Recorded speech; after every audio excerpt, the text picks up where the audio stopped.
As you can probably guess by the title of this video, I'm from South Africa and I've lived in the GCC for about 16 years now, and I know that's a long time. And for anybody that has lived outside of their home country for any number of years will be able to tell you that after some time you actually start missing certain things about your home country. Now I've decided in today's video we're going to talk about 9 things I miss about South Africa. And the points I'm going to be discussing today is in no particular order. And disclaimer, there's a lot of food on the list. At number 1, I have mint flavor. And you heard it right. One of the 9 things I miss about South Africa is actually the flavor mint. And if you haven't been to South Africa, or if you don't know South Africans, you probably won't understand, but South Africans love mint. We have mint cookies, mint chocolates, we have ice cream obviously that's in mint, we have candy that's in mint. The flavor mint in South Africa you can get in a lot of products, and we just absolutely love it. Now usually when anybody comes from South Africa to visit, always ask somebody to bring us mint goodies. Now in Qatar you do get some products that is mint flavored. You get a mint chocolate that's okay. I actually use it from time to time when I need to make a mint tart.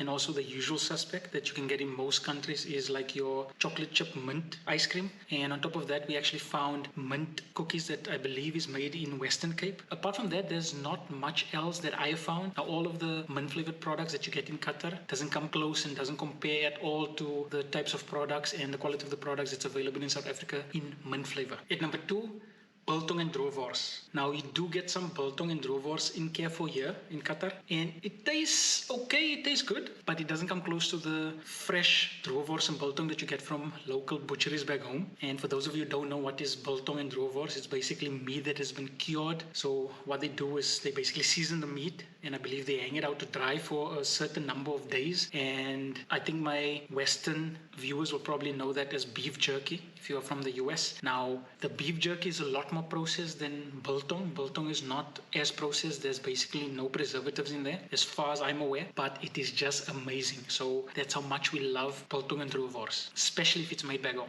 At number 3, beautiful South African beaches. Now I'm probably biased when I say this, but I find South Africa has some of the most beautiful and best beaches in the world. Now, I've had the opportunity to sample some of the beaches outside of South Africa, and some of my favorites are the beaches that you find in Thailand, like in Phuket, or in the Philippines, like specifically Boracay. You know what I'm talking about? Those are some really awesome beaches, and specifically Philippines, a country that comprises out of 7,000 plus islands, so definitely you'll find some awesome beaches there. But home is where the heart is, and I still find the beautiful white powdered sand of South African beaches as well as the amazing waves, some of the best in the world. So one of the only downsides to South African beaches, in my opinion, is the water temperature. Now, because I've been living in the GCC for such a long time, in summer, our temperature average is about 30 to 33 degrees, but I'm used to it. Like, if I go back home, in summertime, like in South Africa, I believe the water temperature in the PE area is about 20-ish, low 20s. For me, that's so cold, like you can't imagine. For me to be comfortable, I probably have to wear a wetsuit.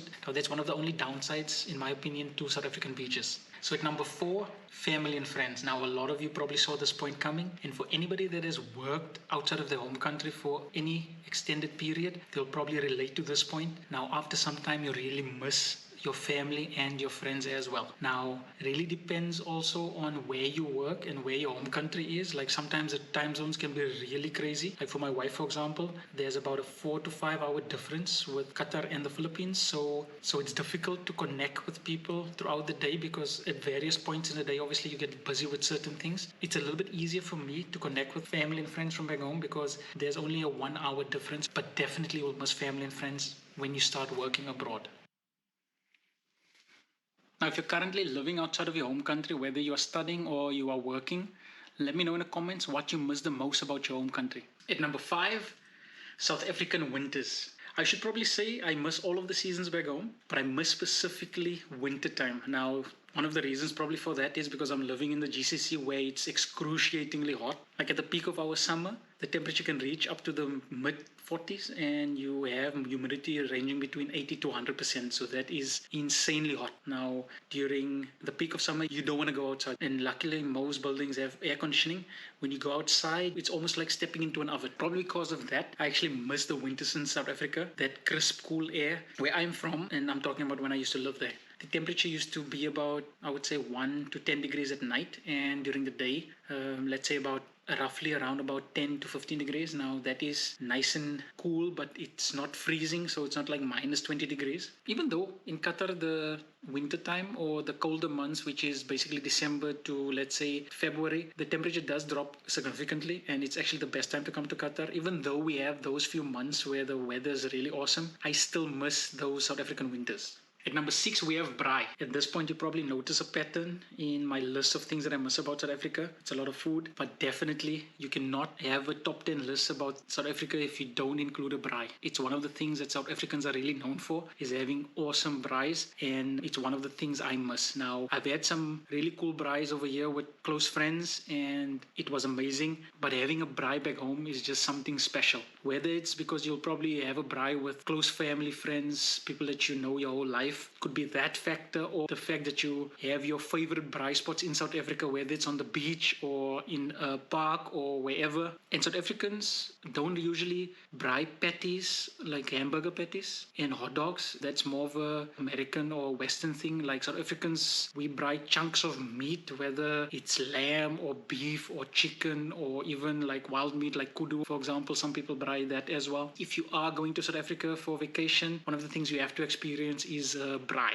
At number 7, we have nature. The last vacation that I went to South Africa with my family, that was in 2019. It's quite a while ago. Obviously, everything happened with the lockdown, and travel to South Africa was restricted for quite some time. During my last visit to South Africa, we went to Quanto Game Reserve and we had a really awesome time. We had 2 nature drives as well. So while we were there, we basically wanted to spot the big 5. Now, if you don't know, the big 5 is your lions, leopards, rhinos, buffalo, as well as your elephants. Now, we were able to see 3 of the 5. Unfortunately, we were unlucky and we couldn't see the leopards as well as the buffalo. Just being in a game reserve back home is just unbelievable. It's one of the best things that I've ever done back in South Africa in terms of experiences, and I would highly recommend anybody that is either living in South Africa and has not experienced it yet, or anybody traveling to South Africa for vacation, you have to experience one of the South African game reserves. And on top of that, just the beautiful coastlines. We have really amazing lush green rolling hills. We have mountains, we have bushveld, we have woods, we have forests, we have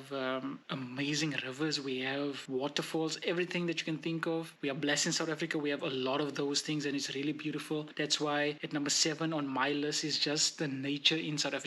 And as you can imagine, in South Africa, there's a diverse range of animals on land as well as in the ocean as well. At number 8, we are getting there. We're almost done. We have South African road trips. Now, South Africans love road trips. I'm personally from the Utnik PE area, and whenever there's a long vacation, like in December when we have summer vacation, we used to always drive up to Cape Town, and a lot of my friends and family back home are still doing it to this day, and we just love road trips. Now, yes, you can take an hour, 15-minute flight to get to Cape Town from Port Elizabeth, but that means you'll be missing out on the beautiful Garden Route drive. The Garden Route is basically about a 320 kilometer stretch of beautiful coastline in South Africa. It's one of the things that my wife definitely wants to do whenever we go back. That is the one thing that she says that we will not skip when we go to South Africa. Take a drive on the Garden Route. Now, as I mentioned, it's on the coast, so you pass basically beautiful, small, quaint fishing towns. There's a lot of big cities on the Garden Route as well. There's a crazy amount of tourist attractions in and around the Garden Route, whether it's hikes, sightseeing, you can do some canopy tours. There's a lot of things on the Garden Route, and it's a really beautiful stretch of road in South Africa, and it's a definite must for anybody visiting South Africa is to take a drive on the Garden Route. And at number 9, we have home-cooked meals. And this is a long story, so don't ask me about it. Nothing beats home-cooked meals, and I'm sure most of you will not contest me on this. If you are living abroad for an extended period, whether you're studying or working, when you finally have the opportunity to go back home, especially when you're visiting relatives or parents, like home-cooked meals is the first thing that probably comes to mind. And for us, it's the same when we eventually go back to South Africa. And one of the first things I think about is all the meals that I want my mother to prepare for us. And there's just a laundry list of meals, and nothing beats eating at home. Like, we eat at home more than we eat out, whereas in Qatar, it's almost the opposite. That's why at number 9, we have home-cooked meals. And if you feel the same way, drop a comment below. If you found value in this video, please smash the like button. And if you want to see similar content in the future, you can subscribe and ring the bell icon and click one of the links on screen to watch another one of my videos.